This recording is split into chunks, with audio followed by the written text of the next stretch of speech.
Hello, beautiful friends. I am Laurel Bleadon-Maffei with Illuminating Souls, bringing you this episode of Sleepy Bedtime Blessings, a podcast designed to help you rest, relax, and fall asleep, all while deepening in your connection with your angels who love you so. If we're meeting for the first time, I am an angelic practitioner, a spiritual teacher, and an encourager of souls. And I do this through one-on-one angel sessions, soul mentoring, and a variety of classes. And I invite you to visit me at my website, illuminatingsouls.com, tomorrow when you're awake. But for now, it's time for you to rest. I want to start off by saying to you how grateful I am for our time together. Thank you so much for finding your way to this podcast and allowing me the opportunity to spend this time with you. I'm deeply grateful for you. And if you're enjoying the show and would like to support this podcast, I invite you to consider leaving a review, whether you listen on iTunes or Google Play or Spotify, or anywhere on social media.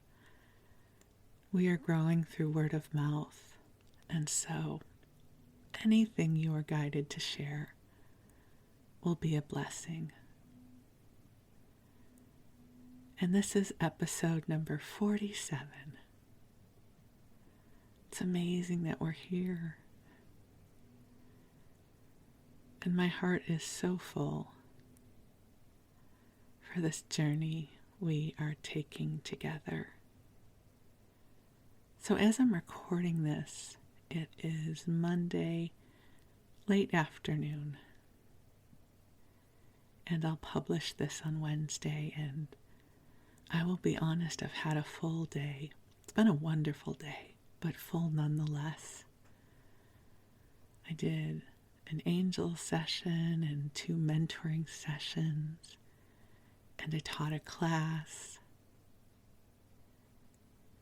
and it's windy outside, and yet here is where I want to be, here with you. And that's the thing about finding those avenues that bring us joy. We want to show up for them.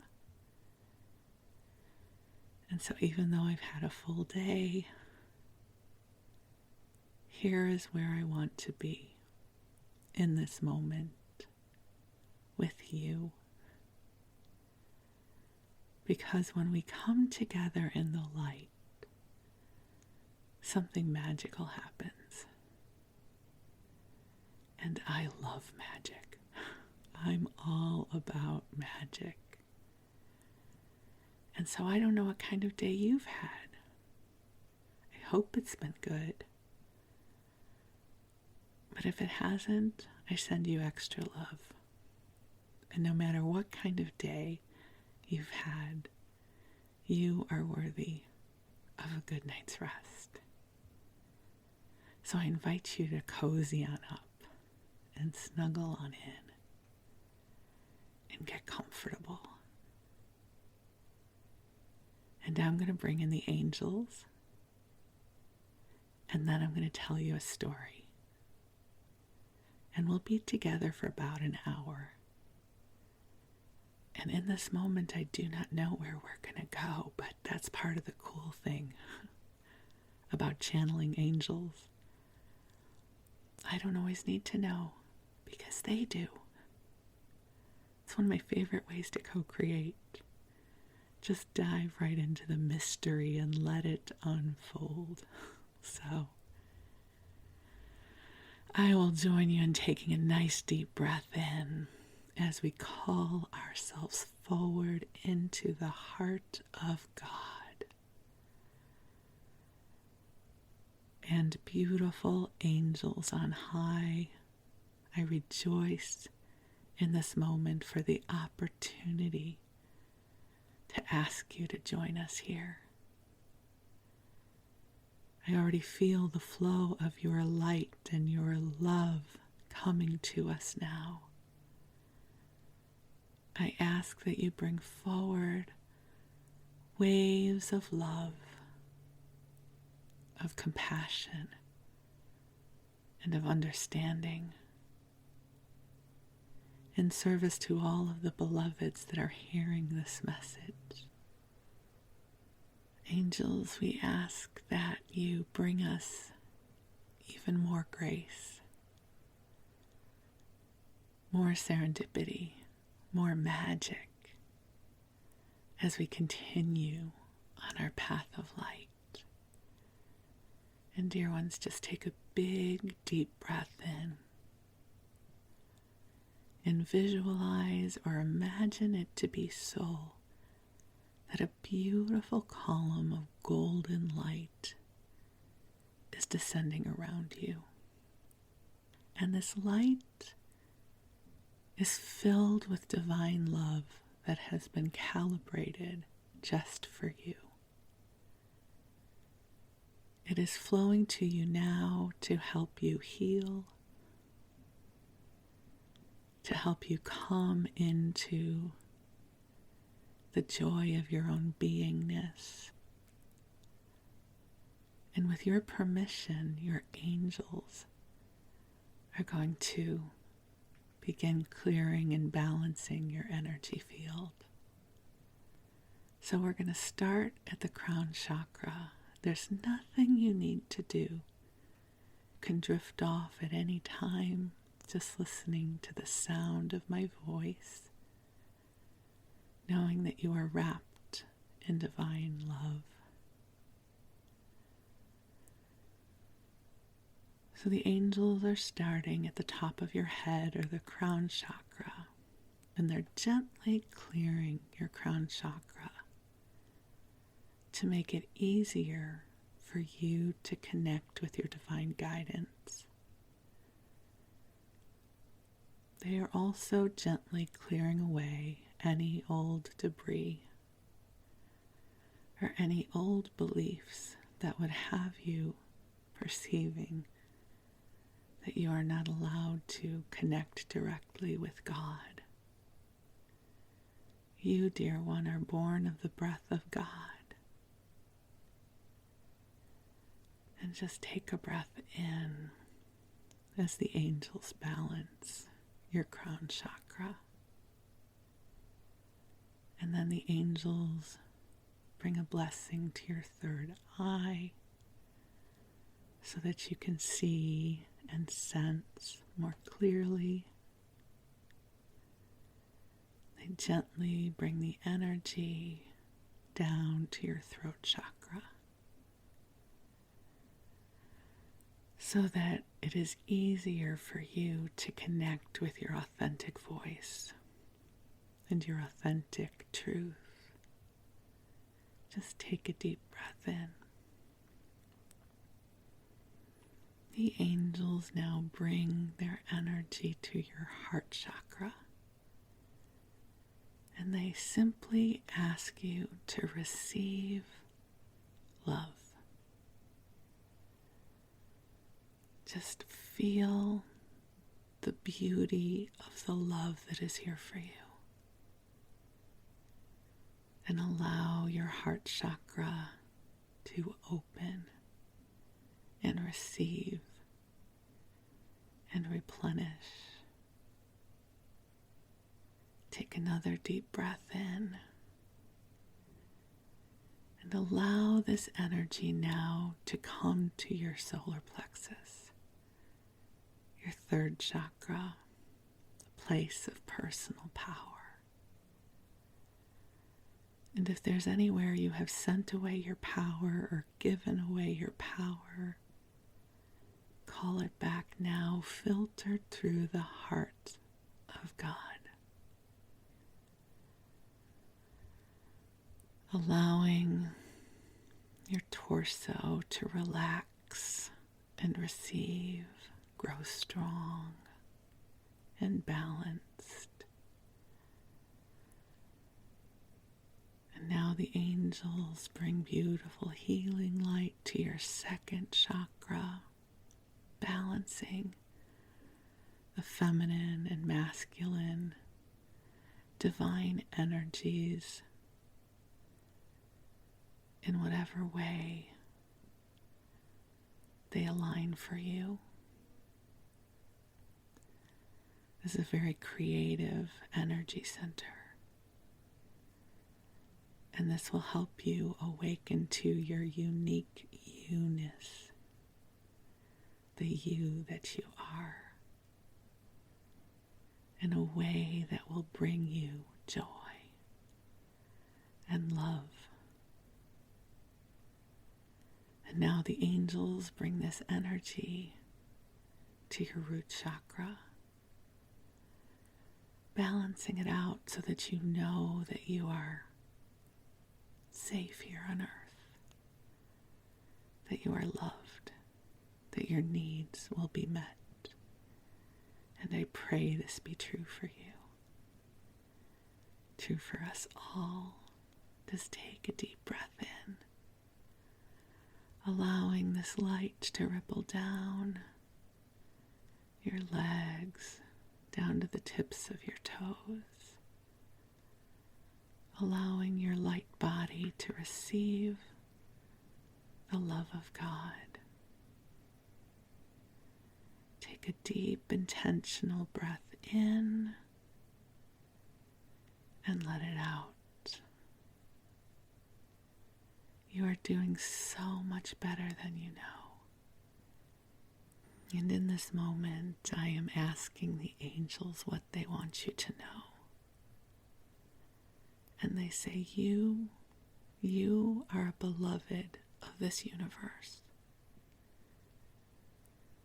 And there is so much noise going on in this world that it's easy to forget who you are. But know this, that your life matters. Your life is a blessing in this world. There's music that travels through your heart that makes a difference in the symphony of life. To please believe in the preciousness of all that you are.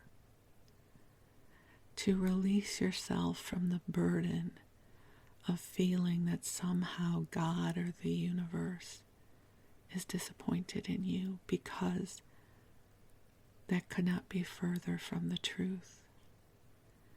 It is not easy to acclimate to an incarnation here in physical world reality. It takes a tremendous amount of courage, and your soul is mighty. And this incarnation is one that is bringing profound light into this realm. And that you have a team of angels and guides and the wisdom of your soul that are all here right now to support you. So take a deep breath in and rest into the love of God. The love of God is a sure thing. In this moment, God celebrates you. God is grateful for you. You just breathe and receive and allow yourself to replenish and restore. If you happen to still be awake, don't worry. We've got lots of time together. The angels and I are going to keep you company. We're going to help to cultivate a beautiful space of sanctuary for you. So come into the coziness of hearing a loving, friendly voice murmuring in the background. Right now I'm underneath my blanket fort as the wind blows outside. It's a blustery afternoon here. And I feel the waves of love pouring through for us all. The angels just love the idea of us all gathering together in our respective times and spaces. It's like a virtual slumber party, a virtual night around the campfire of life, where we get to share and be together. And so while you rest, I'm going to tell you a story. So as I mentioned earlier, this is episode 47. And, each episode I try to bring you something a little different. Some of them I share memories. Some of them I read to you. And I have spent a lot of time on Google Books looking for materials I can read to you. And the criteria is they have to have been published earlier than 1926, because anything written or published prior to 1926 is considered public domain. So I found a lot of cool stuff, and I love history in this way. And so one of the things that I'm going to explore with you tonight is a little booklet that was put together by the Kellogg's company about how they manufacture cereal. And this was written in 1916. What I find so interesting about this is I don't know if when you were younger especially, because I don't know how many factory tours places do anymore. But when I was a kid, we used to go on factory tours. So you could go to Battle Creek, Michigan, and visit the Kellogg's factory. As a kid, it was a cool thing to do, to see how everything was made. And then you would get a goodie bag afterwards.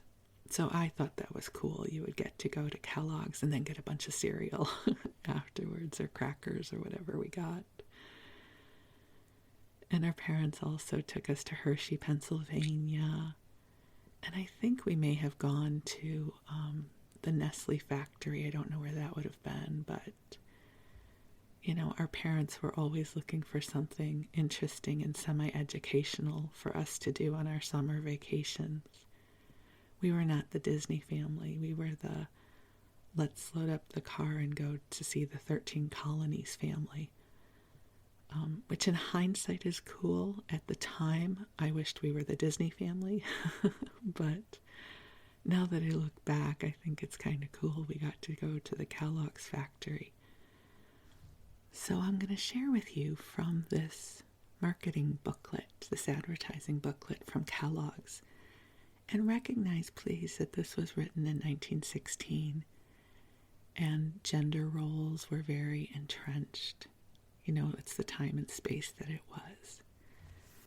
So we start off with some ads. The first is a picture of a rosy-cheeked young girl with a big pink bow in her hair.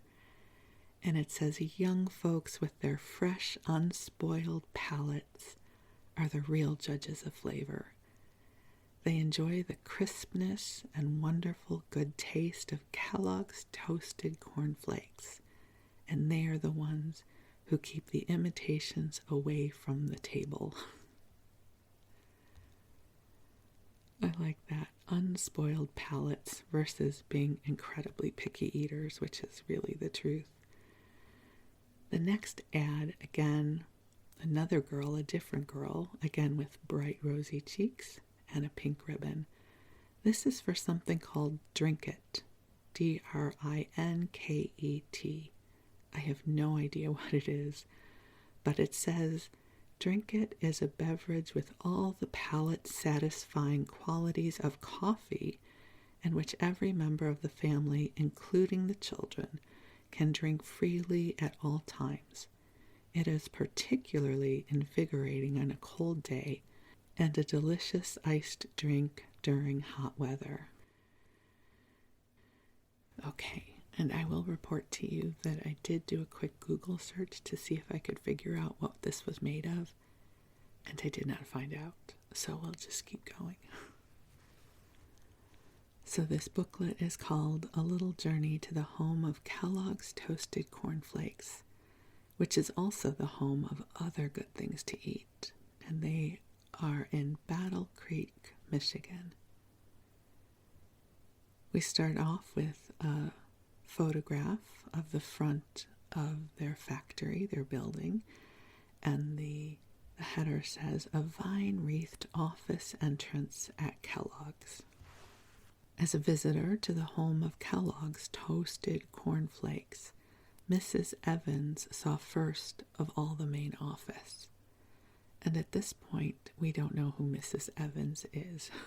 So you haven't missed anything if you don't know who she is yet. I don't know either. But she did see the first of all the main office. In front of her stretched a double row of desks equipped with telephones and typewriters. Some of the employees were opening letters that might have been used for a collection of American postmarks, containing orders for hundreds, thousands of boxes of Kellogg's Toasted Cornflakes. In the traffic department, she learned that 20 cars of Kellogg's Toasted Cornflakes would be sent out that night. One car was going to her own town. Now I know why my grocer is never out of Kellogg's, she thought. No matter how many packages he sells, this smooth, splendid system keeps him supplied. I'm laughing because I'm just sure that's what she said. This smooth, splendid system keeps him supplied. That sounds just like how someone would talk. Sorry, I'm punchy. It's the end of the day. Before leaving the office, she looked at the picture of the one-story house where the Kellogg Toasted Cornflake business was started. Okay, so this is clearly branding the whole string Kellogg Toasted Cornflakes. If it's okay with you guys, I'm just going to say the cornflakes because this will turn into a tongue twister and it will not look pretty if I keep reading that way. Okay, so we're just going to call it the cornflakes, but they are Kellogg's, just so you know. Okay. One man, this visitor learned, stands behind the unvarying excellence and the phenomenal popularity of Kellogg's cornflakes. He is W.K. Kellogg, whose signature, which appears on every package of the products of the Kellogg Cornflake Company, is known to probably every housewife in the land. Mrs. Evans thoroughly approved of the Kellogg square deal policy, which her grocer had explained to her. But the thing that most appealed to her in the Kellogg plan, as she watched it working through the various processes, was simply the painstaking attention to detail in the midst of an incredible volume of business. And she found that even when the daily maximum of toasted cornflakes is being manufactured, maximum care follows every grain through its cleaning, flavoring, cooking, flaking, and toasting. That's why Kellogg's cornflakes always come to you the same. That only the best materials are used at Kellogg's was evident to Mrs. Evans when she visited the fully equipped factory. Mrs. Evans must be very astute. She didn't pretend to follow the analytical tests, but she did understand that samples of each shipment of corn are examined so cleverly that the Sherlock Holmes who watches is able to tell if they are up to the Kellogg requirements. Even the coal employed in the Kellogg plant is tested, and the paper used for making the strong sanitary containers for cornflakes. And because she had gone rather carefully into the question of a balanced diet at her club, Mrs. Evans was delighted to see the delicate apparatus for discovering the proteins, fats, and carbohydrates in the various Kellogg products.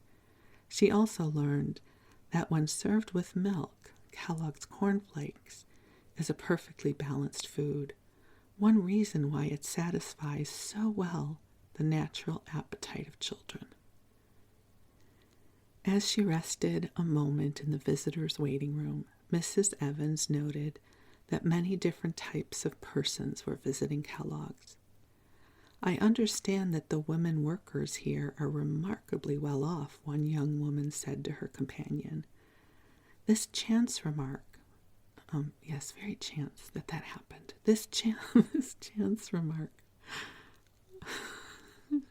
I hope you guys can put up with my punchiness right now. This chance remark set Mrs. Evans to wondering about an element in the production of Kellogg's toasted cornflakes, which she hadn't heretofore considered the human element.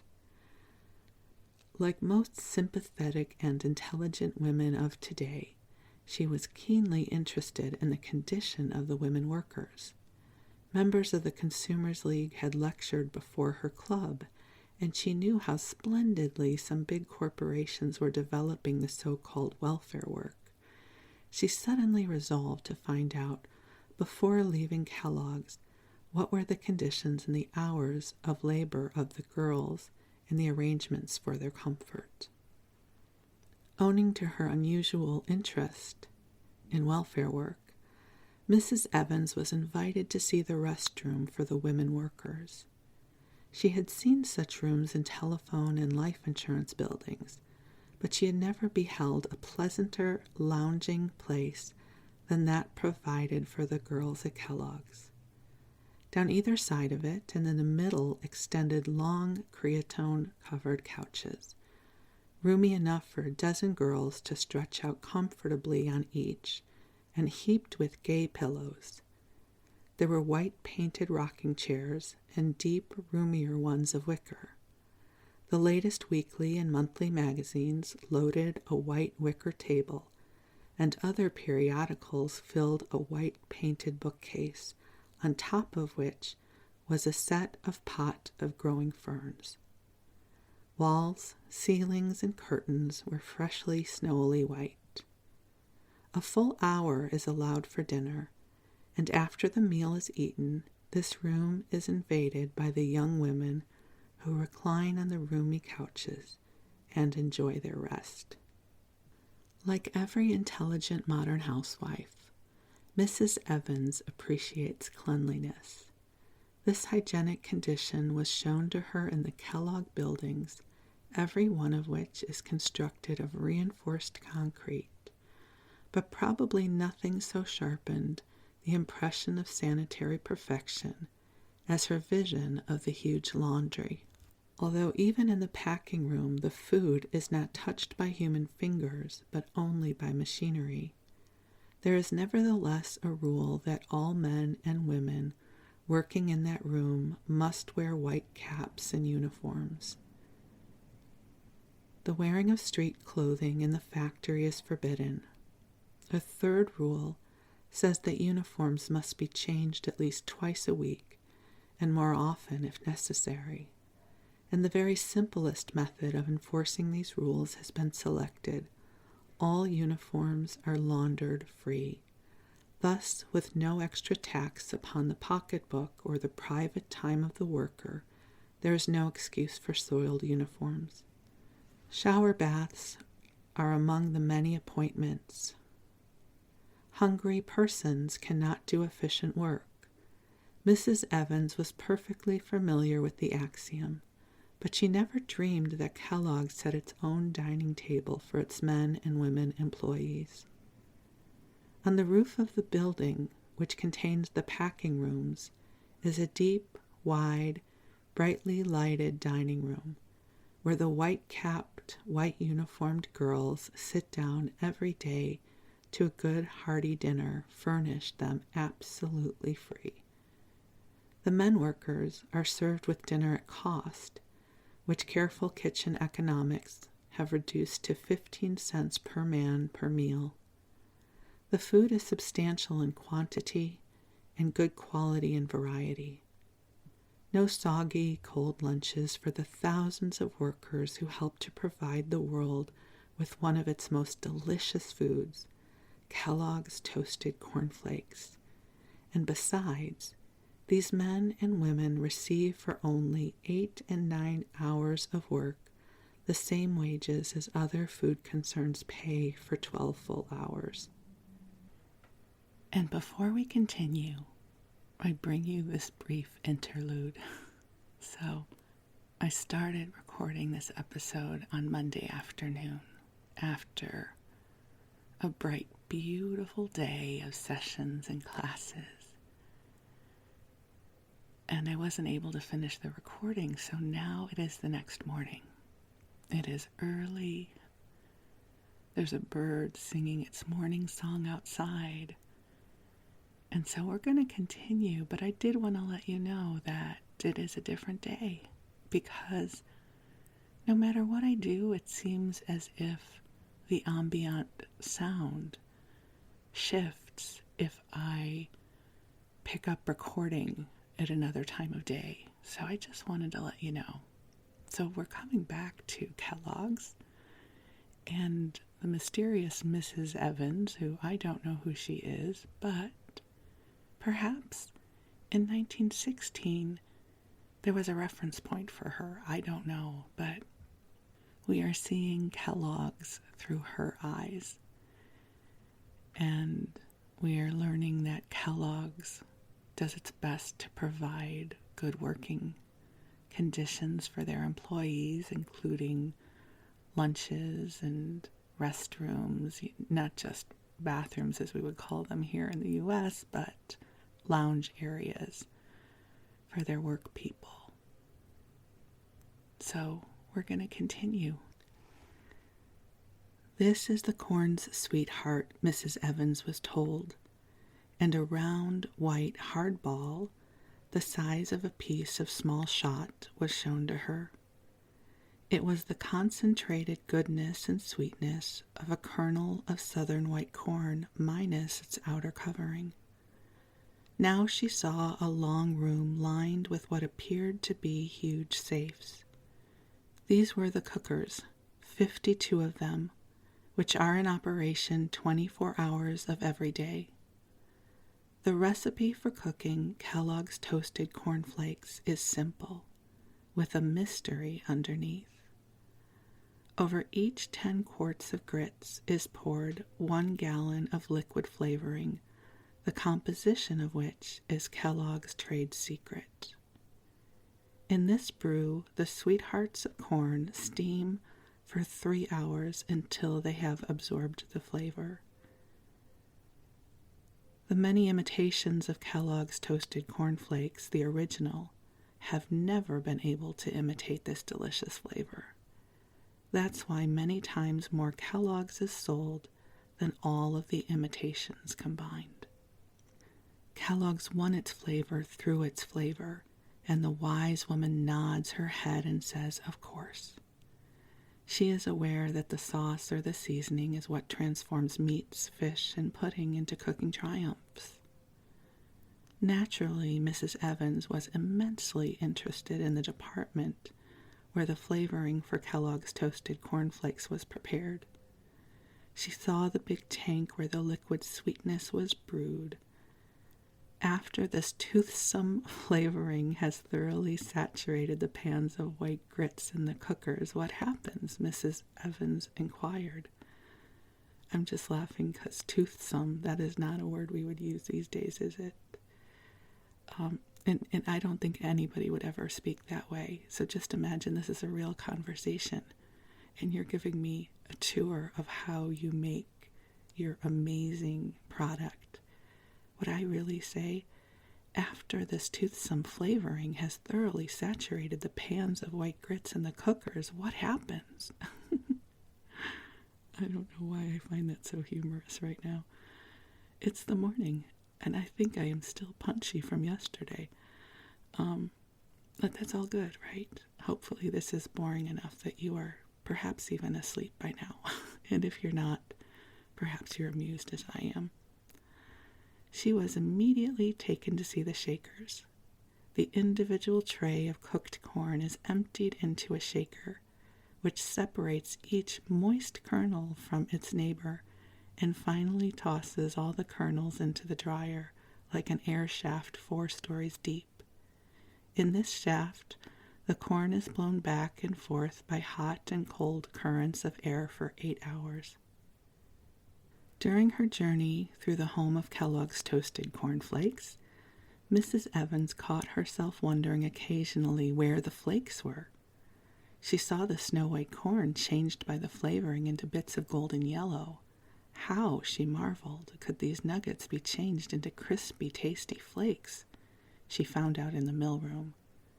The grits are ironed out by a 20-ton pressure of hard iron rolls into flakes 2 and 3 inches long. Cold water must be passed constantly through the cores of these mighty rollers, each weighs over a ton, in order to keep them from cracking.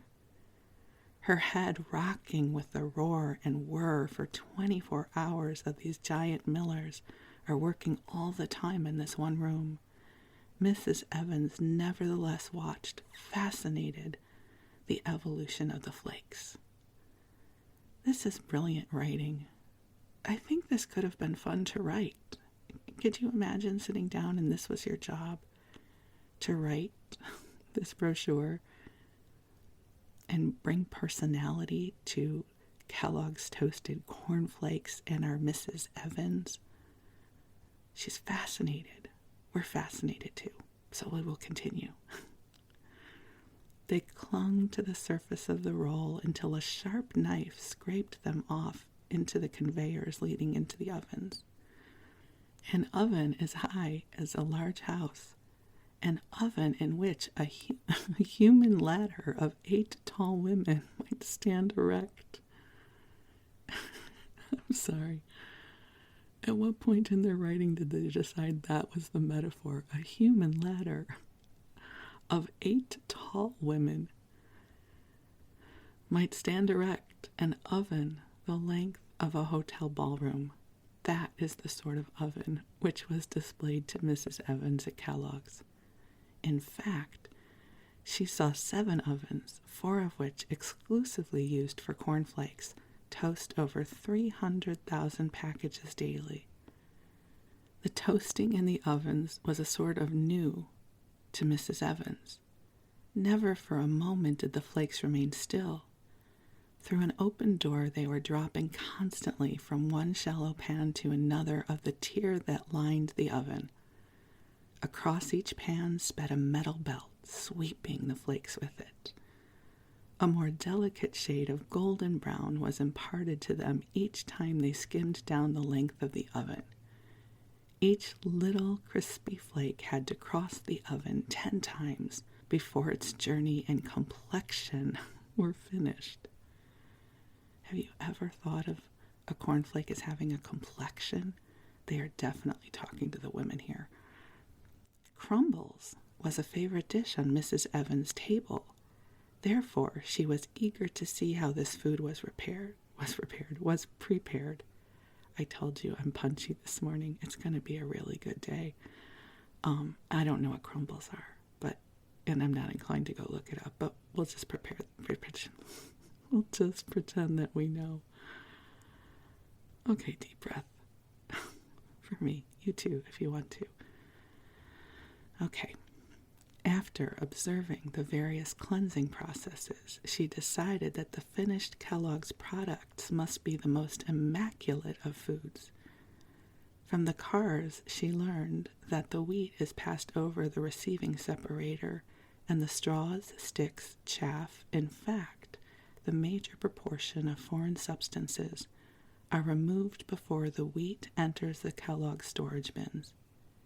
As soon as it is wanted for use, it is poured into the oat separator, where each wheat berry or grain slips snugly into the tiny slot prepared for it, while larger intruders such as oat grains are brushed off and away. I want to meet this writer. I want to read their other works. I want to read, I want to read anything they write. Thirdly, the wheat goes through the milling separator where dust, shrunken grains, grass seed, and other substances smaller than the perfect wheat berry are swept into the discard, and still the purifying pilgrimage of the wheat is only half over. Mrs. Evans next watched the cleansing of the outside coating of each grain. And the scourer pictured below, and there is a picture below, which I will not describe to you because I will not do it justice. One upright cylinder encloses another, which revolving swiftly scours the dust from each individual kernel. Next, the wheat shoots into the washer, where it is mixed with water in a trough. Is it a trough or trough? I'm sorry if I'm mispronouncing that. This word showed up in something I read the other day, and I realized I think I said it wrong. Just pretend that I'm saying it right. And then swashed about by 2 paddle wheels, very much as clothes are paddled in the washing machine of the laundry. Dust and moisture escape through perforations in the tub or cylinder, too small to let wheat grains pass. The latter are quite dry by the time they have been whisked about in the second of 2 cylinders, and then follows 12 hours of tempering in huge bins. The final purifying process, Mrs. Evans wonders if the wheat will ever become clean enough to suit Kellogg's. Mrs. Evans sounds very concerned. So she wondered if the wheat would ever become clean enough to suit Kellogg's. Removes the woody hull, and at last the wheat is ready to be made into crumbles. Oh, they did it. They really did it. Maybe now they'll tell us what crumbles are.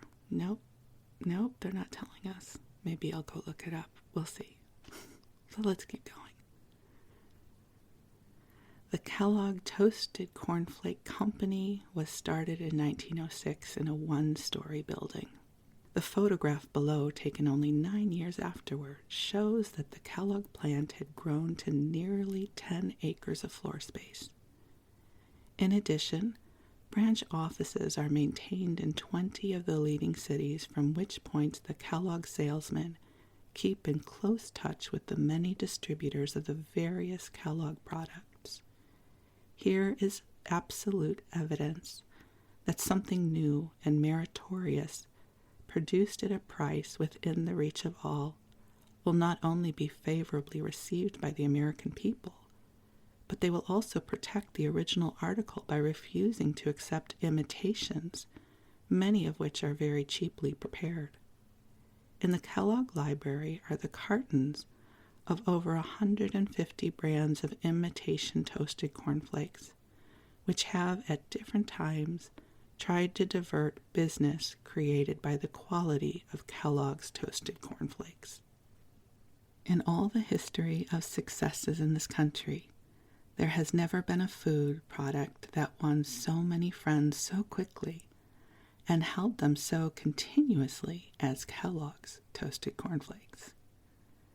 Although hundreds of thousands of men and women eat the cornflakes, and I'm not going to say the whole name, it gets long, the majority of mornings of the year, the credit for the real success of Kellogg's is given to the millions of children all over this great land who ask for and eat Kellogg's toasted cornflakes for no other reason than the satisfaction it gives them. And these children become parents, and remembering how they enjoyed the Kellogg's toasted cornflakes, they do not forget to give that pleasure to their own children.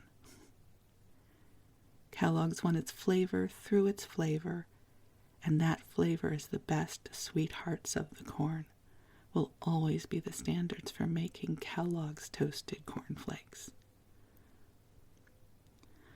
Oh, wait, we're back to Kellogg's Crumbles, so that must have been their commercial. So we'll come back to Crumbles. Okay. You know what? Should I go and see if I can find out what Kellogg's Crumbles were? Hang on, let me check. Okay, I looked it up. I couldn't stand not knowing. It was a shredded wheat cereal that was discontinued in 1973. So that's what our beloved Crumbles are. So, Kellogg's Crumbles, all the wheat ready to eat, needs no sugar or but the merest sprinkle for the person with a very sweet tooth. The successive stages from wheat to crumbles are very interesting. The first important thing accomplished is the retention of the bran coat, which is tucked around each grain of wheat. This bran is rich in phosphates and mineral salts, the things that doctors say all children need. Kellogg's, with its modern machinery, known also the value of some of the old, and keeps the bran in its wheat products by grinding with the old-fashioned method. The wholesomely coarse flour which comes out of these grinders is made into stiff dough, and then the dough is dropped into the loafing machine, which rolls the shapeless mass of dough into long, smooth cakes. Then, in shallow steel pans, these loaves go into huge steam ovens and are steam-baked for an hour and a half. And I thought I would bring this aside in. If you haven't ever watched any of the documentaries about Kellogg's, they really started off as a health food. One of the Kellogg's brothers, I think it was, felt that or discovered that eating bran cereal or very dense granola helped people's health. So, it makes sense that this is what they're making. When the crumble loaf comes out of the oven, it is left to cool for 24 hours, at the end of which time it is broken up into particles no bigger than the head of a pin. The crumbling machine next attracted Mrs. Evans. Oh, good, I'm glad she's back. Okay. It was explained to her that each particle of wheat slips into a groove over which works a metal tongue, and comes out as shreds 4 or 5 feet long, which a small, sharp knife scrapes from the metal into a wide, smooth runway leading to the ovens. There, these shreds travel back and forth on smoothly running belts, winning a more golden tint on each lap. There is a special Crumbles oven which cost $10,000 and is the biggest oven in the world. Its height is that of a 5-story house. I'm sorry, I was going to be snarky and say, and how many very tall women would that take to measure up to a 5-story house? At the end of the toasting process, the shreds again are broken into small pieces, and Crumbles is ready for Kellogg's wax-tight packaging. No hand touches Kellogg's toasted cornflakes or Kellogg's Crumbles while they are being packed, although all of the workers must conform to the strictest rules of cleanliness. Nevertheless, every single detail of the process of packaging the W.K. Kellogg foods is performed by machinery. In one of the big, light packing rooms, far more tidily and swiftly than the deftest pair of human hands could contrive, Mrs. Evans watched a machine fold and glue a bag of plain paper and deposit it as a lining in the carton, which it neatly fitted. After the other mechanical devices of almost human intelligence had weighed out and measured into the carton the precise portion of toasted cornflakes or crumbles needed, a machine folded the paper lining and closed and sealed the top flap. The majority of these operations are completed in less than 2 seconds. More than 300,000 packages are sent out of the packing rooms daily. Ever since the high cost of living became an issue, Mrs. Evans had waged warfare against short measure. Buying a pair of scales for use in her own kitchen to check up on her purchases, she soon observed that there was never any underweight in the packages of Kellogg's toasted cornflakes or Kellogg's crumbles. She noted, too, that out of each package might be measured the same number of servings. So Mrs. Evans is a shrewd consumer. She's measuring things when she brings them home. I'm fascinated by her. I wonder if she really existed. The reason for this uniform weight was made clear to her. In the enormous packing room, she watched in operation the specially constructed weighing and filling machines for protecting this important feature of square deal to every customer. Every package is weighed by accurately adjusted machinery. The products slide into the carton, are shaken down systematically, and the weight recorded on an automatic register. Many packages are being weighed simultaneously on the different weighing machines in this very busy room. You know what's so interesting about this is sort of the beginning of the industrial age, right? In this way of manufactured food. This kind of mass production of consistent food products is relatively new at this time. I think it really started in the late 1800s, so that every box is uniform, every box weighs the same, every box of the cornflakes will taste the same whether you eat them in Nebraska or in New York in March or in December. This was relatively new in terms of packaged goods of food. So I can appreciate why they're bringing these certain perspectives forward, because it was relatively new. We wouldn't even think now about double checking that our box of cereal has the amount it says on the package. We take for granted that that's what we're getting. So I don't know, I find this interesting. In the personal experience of Mrs. Evans, no food, or W.K. Kellogg's, had ever appeared the worse for wear, had ever proved to be affected by heat, cold, moisture, or insect life. She knew, of course, that what preserves Kellogg's toasted cornflakes and crumbles for an almost indefinite period of time is the thick, smooth, impenetrable envelope of paraffin or waxed paper known as the wax-tight package. As is the case with every other operation in the packing room, this envelope is adjusted by an ingenious machine. As fast as sealed cartons can be fed into this machine, it reaches down and strips off a sheet of waxed paper from its heavy roll, folds it neatly about the carton, and holds the loose ends of the paper between two hot plates till the melted wax becomes a seal. To keep the Kellogg packages wax tight while using, cut the wax paper evenly all around, and you can replace the top until the package is empty. And then they have a picture. So what they're referring to is, if you can imagine a box of cereal, we're used to the packaging being inside the box. You know, the contents, there's a plastic bag that is sealed. Well, in this day and age, the product would go directly into the box, and then on the exterior of the box was this wax paper, wax tight container, so that the wax paper was on the outside of the cereal box, whereas now we have it on the inside. People are so constant at Kellogg's that in order not to slight any of the intricate processes of preparation, the plant runs night and day, and during the greater part of the year employs 3 shifts of workers every 24 hours.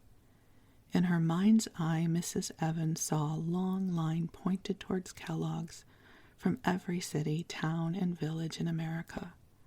Her thoughts were not far astray, as there are few places in the United States so small that they do not contain some of the consumers of Kellogg's foods. And the bigger the town, the larger its proportion of the millions of people who breakfast on Kellogg's toasted cornflakes. To speed their foods to these loyal customers, Kellogg's operate a case sealer which automatically seals up cases and discharges them into the waiting freight cars. Every minute, from 7 to 10 of these cases start on their way east, west, north, and south. As she followed the sweetheart of the corn through the factory, where the cookers are like the vaults of some huge bank, and the ovens are as big as houses, and 24 hours is too short a day, Mrs. Evans began to realize that when buying a package of Kellogg's toasted cornflakes, retailing at the small price of 10 cents, but very few people stopped to think of the patience, energy, and responsibility behind the package. 36 miles of paper are used every day to make the fiber cases in which the foods are sent from the factory.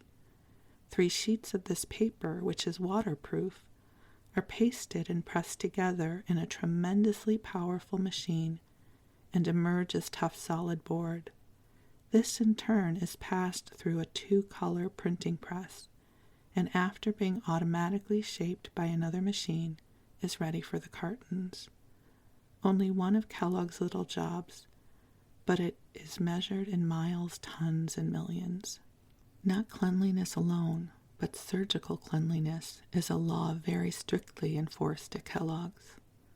Like any other modern woman, she was glad to see that the Kellogg employees measured up to the standards of tidiness which she set for the workers in her own home. It was explained to her, however, that the Kellogg standard was even stricter than her own. When she sought a girl for general housework, she didn't test the blood pressure of her applicants, nor did she take precautionary measures to ascertain their physical condition. To the contrary, every person concerned in the preparation of the various Kellogg's foods is required to submit to a searching medical examination by the company's physician before being employed. All employees are re-examined once a month in a scientifically equipped room where any worker with the slightest illness or injury must report at once. In this strict fashion is the purity of Kellogg's food ensured. Everyone seems not just contented but happy. That was one of Mrs. Evans' sudden reflections as she passed through one department after another. The girls and men were working busily, yet they seemed to be very cheerful. She knew why before she left Kellogg's. One of the unwritten but unchangeable laws of that establishment is contained in the familiar formula which warns against all work and no play. And to help that spirit along, the employees have the use of an unusually beautiful auditorium. In it, lectures for visitors and entertainments, dinners, dances, and masked balls for the employees are given. Here also are held the meetings of the Kellogg Social and Relief Association, of which the dual object is to promote a spirit of good fellowship and social intercourse among the members, and to be of assistance to members during times of sickness and distress.